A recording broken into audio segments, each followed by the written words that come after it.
जय हिंद दोस्तों, मैथलीप YouTube channel पर आप लोगों का हार्दिक स्वागत है।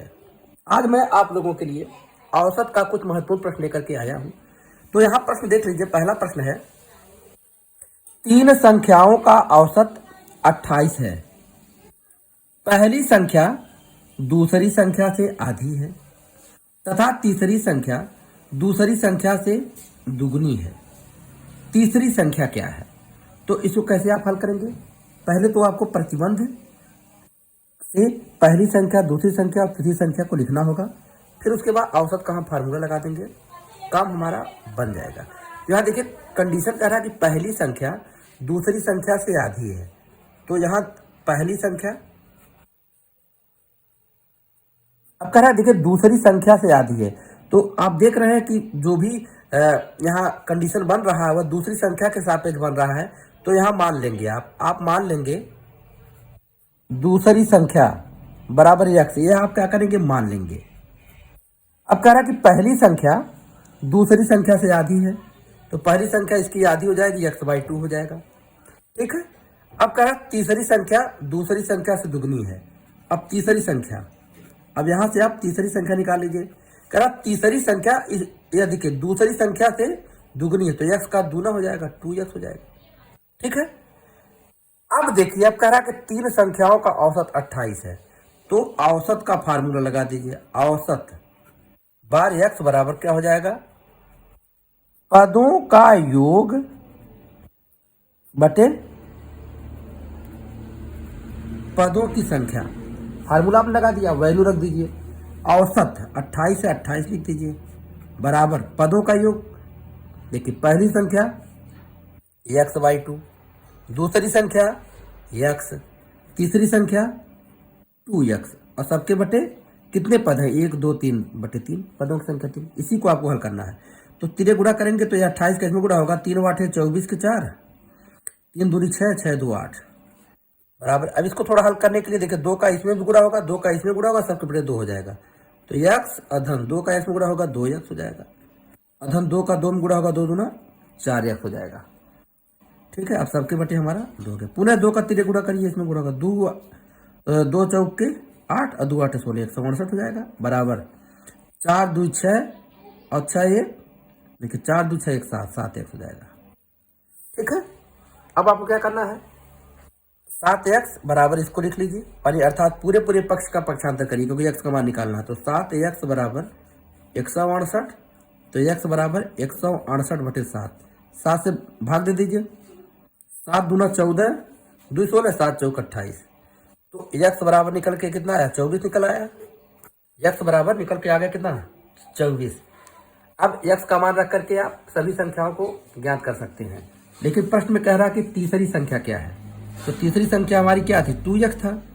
तो 2 अब इन 2x का मान हमने निकाला 24, तो 24 दूनी कितना हो गया? 48। तो तीसरी संख्या हमारी क्या हो जाएगी? 48 हो जाएगी। अगर पूछता पहली संख्या, तो यश के स्थान पर 24, 24 बटे 2, यश के स्थान पर क्या रहे? 24 बटे 2 बराबर कितना हो जाता? 12 हो जाता। पहली संख्या 12 हो जाता। और दूसरी संख्या हमारा x है, x बराबर हमारा 24 आया है, तो 24 हो जाता। लेकिन प्रश्न में यही तीसरी संख्या पूछ रहा है, तो देखेंगे तो विकल्प डी हमारा सही हो जाता है। तो इस तरह से आप पहले क्या करेंगे? कंडीशन के अनुसार पहली संख्या, दूसरी संख्या, तीसरी संख्या लिखेंगे, और फिर औसत का फार्मूला लगा करके आसानी से ऐसे प्रश्नों को लगा लेंगे। आइए अगले प्रश्न पे चलते हैं, जो कि और भी इससे भी बेहतरीन प्रश्न है। अब यहाँ देखिए, प्रश्न कह रहा है कि 5 क्रमागत संख्याओं का औसत n है। यदि इसमें आगे की 2 संख्याएं भी ले ली जाए तो औसत में क्या होगा? क्या परिवर्तन होगा? इसमें देखिए अलग अलग कंडीशन, 2 की वृद्धि होगी कि 1.4 की वृद्धि होगी, कोई परिवर्तन नहीं होगा कि 1 की वृद्धि होगी। चलिए ठीक, कोई बात नहीं है। तो पहले 5 क्रमागत, तो मान लीजिए, माना 5 क्रमागत संख्याएं। अब आपको मैंने पहले ही बताया है कि जो क्रमागत संख्याएं होती हैं, एक एक जोड़ते चले जाइए तो क्रमागत संख्याएं मिलने शुरू हो जाएगी। जैसे 1 है, 1 के बाद 2, 2 के बाद 3, सब में 1 1 की वृद्धि हो रही है। तो अब 5 क्रमागत संख्याओं को आपने माना, तो एक पहले को तो x मानेंगे, और दूसरा तुरंत 1 जोड़ दीजिए, x+1 हो जाएगा। तीसरा इसमें और 1 जोड़ दीजिए, तो x+1 में 1 जोड़ेंगे तो x+2 हो जाएगा। फिर 1 जोड़िए तो हो जाएगा x+3 हो जाएगा। फिर 1 जोड़िए तो हो जाएगा x+4 हो जाएगा। 1 2 3 4 5 पद हो गए। अब कह रहा 5 क्रमागत संख्याओं का औसत n है। औसत का फार्मूला लगा दीजिए। तो औसत बराबर, अभी मैंने आपको फार्मूला बताया क्या होगा, पदों का योग।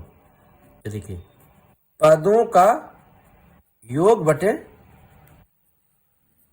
पदों की संख्या, यही ना बताया है। अब औसत कह रहा 5 संख्याओं का औसत n है, तो औसत को आपके जगह पे n रखिए बराबर पदों का योग।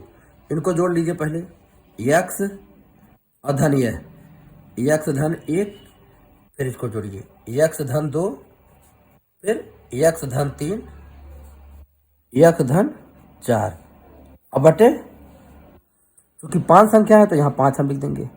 ठीक है, 5 क्रमागत संख्याएं हैं जिनका औसत क्या है, n है, इसमें लिख देंगे। अब n बराबर, अब देखिए, अब यहाँ जोड़िए x देखिए 1 2 3 4 5, ये 5x हो जाएगा। अब 1 2 3 हो जाएगा, 3 3 6 और 6 4 10 हो जाएगा। अब बटे हमारा क्या हो जाएगा 5। अब आप क्या करिए, 5 से भाग दे दीजिए। यहाँ देखिए 5 से भाग दे देंगे, अर्थात ऊपर 5 कामन ले लीजिए। ऊपर 5 कामन लेंगे तो हो जाएगा x, निकल गया 5, अब 5 दूना 10, x धन 2, अब बटे 5, इससे कट गया। तो यहाँ देखिए औसत 5 संख्याओं का औसत n बराबर कितना निकला, x प्लस 2 निकल गया। ठीक है, चलिए कोई बात नहीं। आगे कह रहा है कि यदि इसमें आगे 2 संख्याएं और जोड़ दिया जाए, आगे 2 संख्याएं और जोड़ दिया जाए, तब औसत कितना हो जाएगा, क्या परिवर्तन होगा, यही ना कह रहा है। तो चलिए अब नया औसत आप लिखेंगे, नया औसत। क्यों, क्योंकि अब आप क्या करेंगे, 2 संख्याओं को और जोड़ेंगे। तो चलिए मैं जोड़ता हूँ। तो 5 संख्याओं को जब जोड़े थे x1, देखिए यह धन यह धन यह धन यह धन, इसको जोड़े थे तो कितना आया था, देखिए यहाँ इनका योगफल कितना था 5x प्लस 10। तो अब 5x प्लस 10 को आप लिख लेंगे। ठीक है, अब प्लस, ये तो हमारा 5 संख्या हो गया, 2 संख्या, ये 5 संख्या का योगफल हो गया। आगे 2 संख्याओं को और जोड़िए, तो 2 संख्याएं हमारे देखिए x प्लस 4 तक हम माने थे क्रमागत संख्याओं को, तो x प्लस 4 के बाद क्या आएगा, x प्लस 5 आ जाएगा, और x प्लस 5 के बाद x प्लस 6 आ जाएगा। अब बटे, अब पदों की संख्या, पहले तो 5 थी, अब 2 और जोड़ दिया तो 5 2 7 हो गया। चलिए इसी को हल करिए। तो 5x 1x 6, अच्छा ये हो जाएगा 7x, और धन 10 5 15, और 15 6 21 हो जाएगा, अब बटे 7। ऊपर देखिए कामन है, ऊपर कामन 7 कामन है, 7 जब कामन ले लेंगे तो क्या मिलेगा x और धन 7 3 21, 3 मिल जाएगा बटे 7। 7 से 7 काट दीजिए। अब ध्यान दीजिएगा, x प्लस 3 को क्या लिख सकते हैं, x प्लस 2 प्लस 1, क्यों ऐसा लिखेंगे। अब यहाँ देखिए x प्लस 2 के स्थान पे हम क्या ले सकते हैं, देखिए x प्लस 2 के स्थान पे n, जो पहले वाला औसत था। ठीक है, औसत n, तो यह हमारा हो जाएगा n प्लस 1। तो अभी आप लोगों ने देखा कि 5 संख्याओं का औसत n था, लेकिन जैसे ही 2 संख्याएं, यहाँ देखिए यह दोनों संख्याओं को हमने जैसे ही इसमें ऐड कर दिया तो औसत में कितने की वृद्धि हो गई, यहाँ देखिए n प्लस 1, 1 की वृद्धि हो गई। तो अब विकल्प में अगर हम देखते हैं तो हमारा विकल्प यही डी सही हो जाता है। तो इसी साथ ये वीडियो समाप्त कर रहे हैं। बताइएगा वीडियो कैसा लगा। ऐसे यूजफुल वीडियो अगर पाना चाहते हैं तो इस चैनल को अवश्य सब्सक्राइब करिएगा। धन्यवाद।